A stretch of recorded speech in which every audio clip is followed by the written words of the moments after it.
Aurobindo Darshan. The Alchemy of Her Grace, Grateful Remembrances by Dr. V. Madhusudan Reddy, published by Institute of Human Studies, Hyderabad, 1996, pages 1 to 8. Encounter with the Infinite. It was in 1941 that I first saw the Siddhi photograph of Sri Aurobindo in the house of V.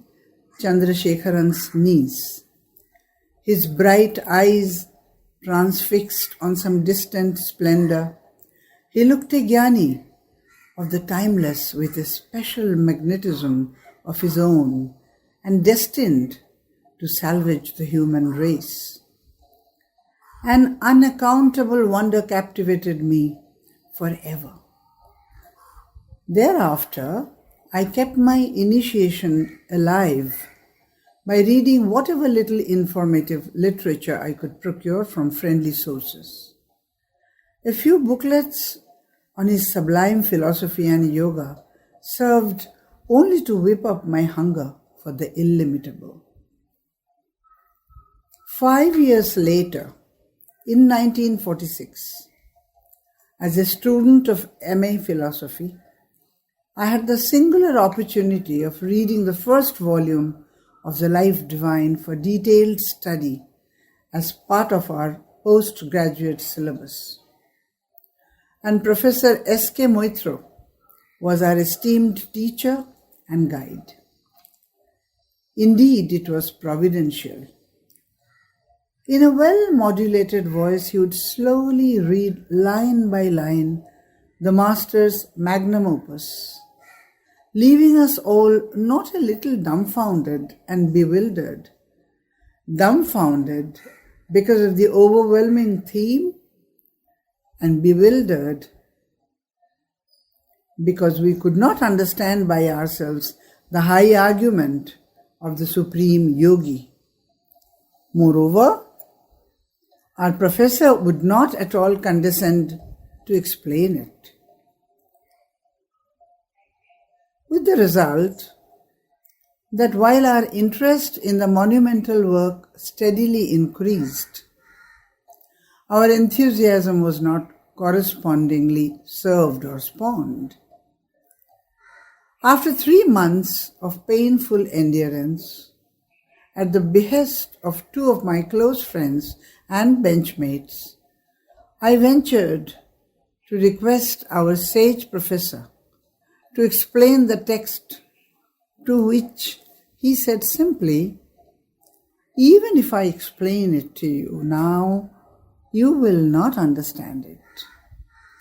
But a time will come when you will understand everything." The truth is that nothing of Sri Aurobindo can be understood except by the merciful agency of the Mother's grace.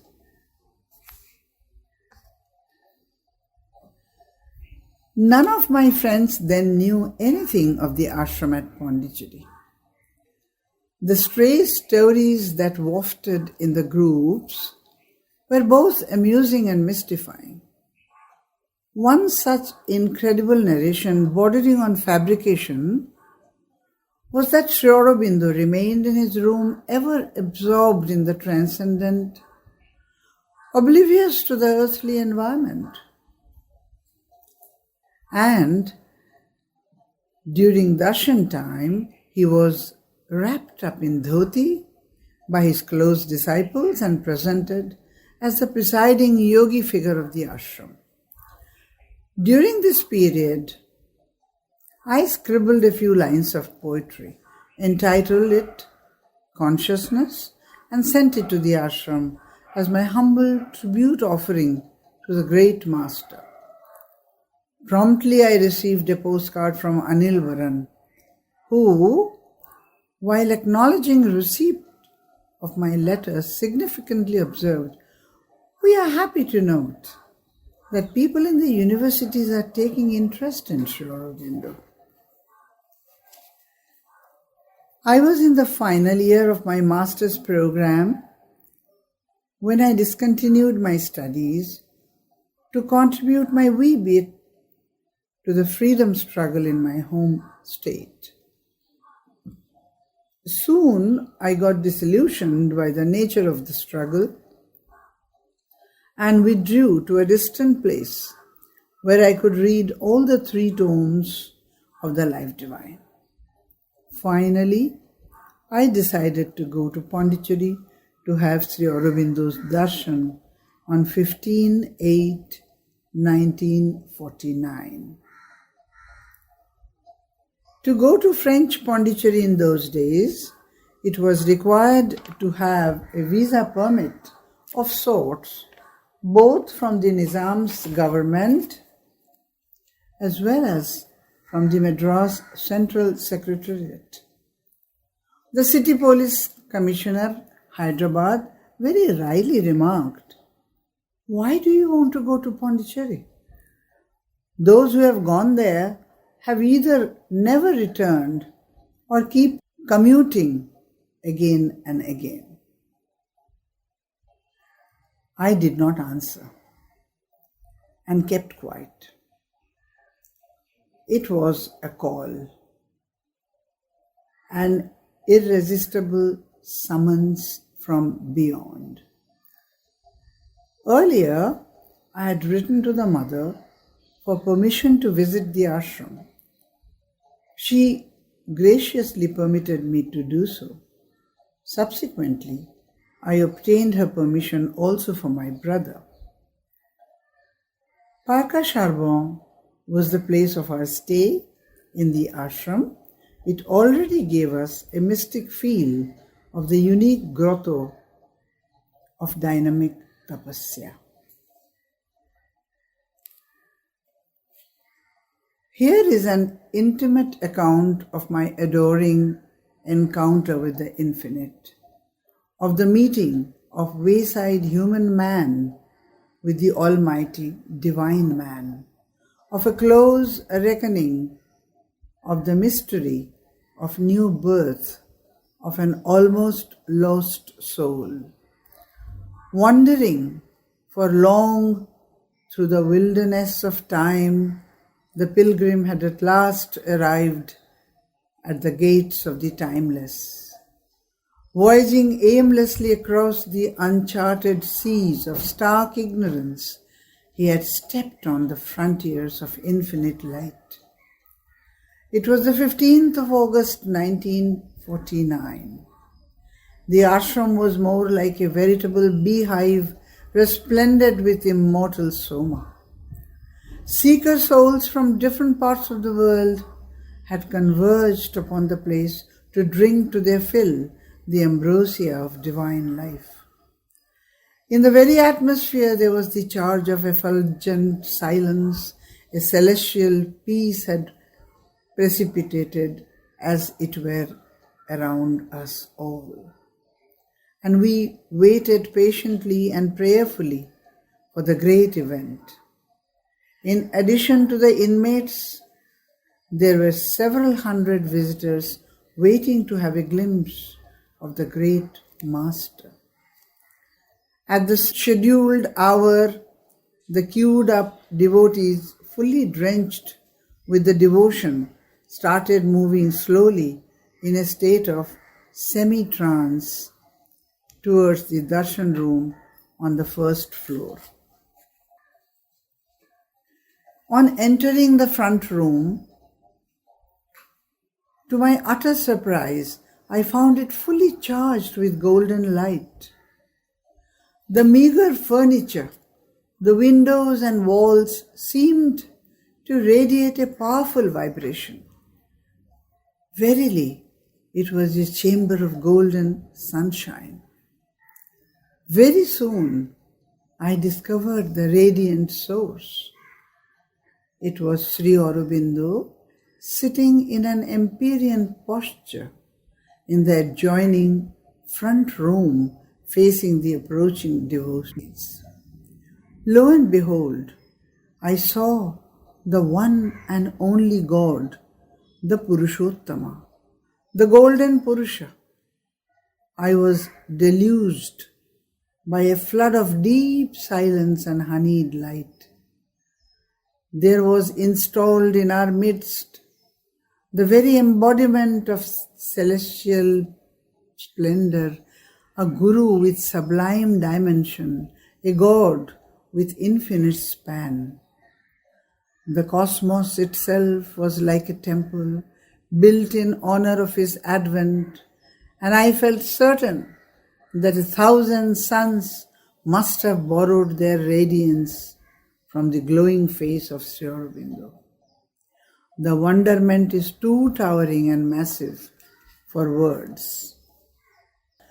If the light of 1,000 suns were to flare forth all at once in the sky, that might resemble in some measure the splendor of that supreme being. From the Gita, 11th chapter, 12th shloka. His eyes of light had transformed me into a transparent facade. His distant, luminous look transported me into another world of pure consciousness. The exhilarating and extraordinary Vedic experience once again came alive and vibrant before my soul's eyes. Rig Veda, 10th 170.3. It is this light, the best and foremost of all lights, the Veda declares, is the all-conquering and radiant winner of felicities many. The Supreme for the ancient rishis is suffused with light. He is the perennial source and the unbounded body of light. Diffusing glory and grace, the All-Creator is the apotheosis of infinite radiance. The next is from, again, Rig Veda, 10.170.4. Illumining the universe with thy radiance, thou hast scaled the shining score of heavens. It is by thee that all living beings are supported. Thou art indeed the All, Creator and the divine substance of everything. His lambent looks penetrating through all inner spaces, indeed he appeared as the very embodiment of the infinite and eternal. He was here upon earth to give a new lease of life to earth itself and radically change forever its course of evolution. Seized with an unnameable beatitude, I felt pulled towards his radiant feet in utter gratitude. After seeing Sri Aurobindo on 29/3/1914, the mother wrote in her diary the next morning, "It matters not if there are hundreds of beings plunged in densest ignorance. He whom we saw yesterday is on earth. His presence is enough to prove that a day will come when darkness shall be transformed into light, when thy reign shall be indeed established upon earth." And what must have happened to the limited and vainglorious mortal human mind of a university-educated youth? A tidal wave of super-reason had swept him off his feet. No longer was seen anywhere the rule of limping dialectics. Only the logic of the infinite reigned supreme. The very presence of the Supreme had melted down all that dross and gross of the embodied existence. Verily, it was an alchemy of grace. Did not Sri Aurobindo precisely come for that? Come to totally transform? Nay, to spiritualize our inconscient earth.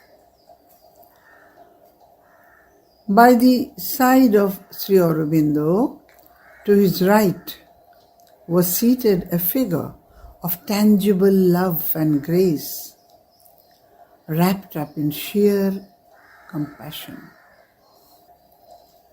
The mother of infinite felicities, with folded hands, totally soaked with the sovereign radiances of the twin infinitudes, I offered my humble pranams to them from an intimate distance, as no one was allowed to touch their hallowed feet. The world around had lost its solidity. Time itself had stilled, and I returned to my lodgings in a state of mystic somnambulism. In the evening, I went to the nearby beach. Sitting on the seafront wall, I watched the immense expanse of waters. But compared with what I had seen in the morning, it was a mere play plaza. Nearly 30 years later, when I happened to narrate to N my golden experience of Sri Aurobindo, he listened with solicitous silence and thereafter asked me to repeat what I had seen of the Lord. Yes, he was of golden complexion, radiating golden light, the supreme sun of all suns. Many years of intense yoga had indeed mellowed down his otherwise light brownish dark complexion, but still he was not golden yellow as I had seen him, said N. He then added, once he, Sri Aurobindo, told us that his subtle physical body had that complexion. Nevertheless, I had to go by what my eyes had seen, pratyaksha pramana. When I had the unique good fortune of having his darshan again in August 1950, then too I saw him as before, as the ultimate of golden radiance. What could be seen only after absolute and impeccable purification of the senses and by deep and profound reflection was revealed to me by his transcendent grace. My adoration and my gratitude are laid at his refulgent feet.